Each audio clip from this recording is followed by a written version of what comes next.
A churl, in its earliest Old English meaning, was simply a man, but the word soon came to mean a non-servile peasant, still spelled Ceorl, and denoting the lowest rank of freeman. According to the Oxford English Dictionary, it later came to mean the opposite of the nobility and royalty, a common person.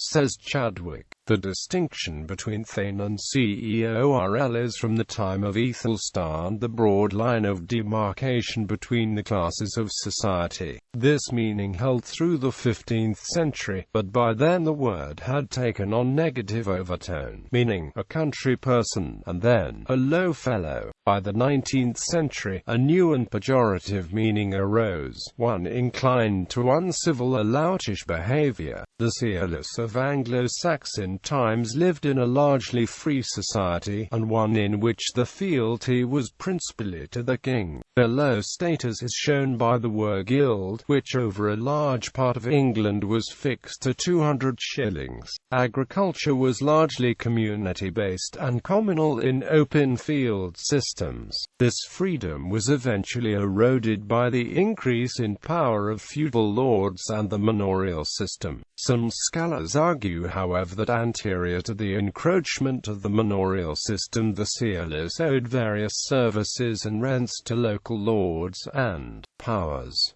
In the North Germanic languages, the word Karl has the same root as Churl and meant originally a free man. As Housecarl, it came back to England. In German, Churl is used to describe a somewhat rough and common man and is no longer in use as a synonym for a common soldier. Rigsthula, a poem in the Poetic Edda, explains the social classes as originating from the three sons of Rig, Thrall, Karl and Earl. This story has been interpreted in the context of the proposed trifunctional hypothesis of Proto-Indo-European society. Cognates to the word Ceorl are frequently found in place names throughout the Anglophone world, in towns such as Carlton and Charlton, meaning the farm of the churls.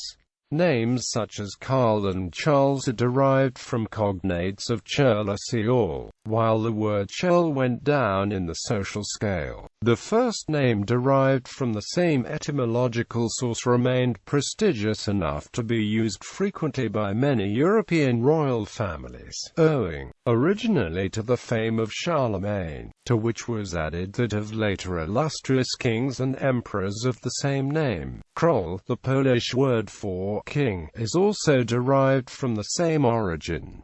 Current use. In most Germanic languages this word did not take on the English meaning of lowly peasant and retains its original meaning of fellow guy, cf. West Frisian Kerl, Archaic Sjol, Searl, Dutch Kerl, Low German Kerl, Swedish Karl, and so on.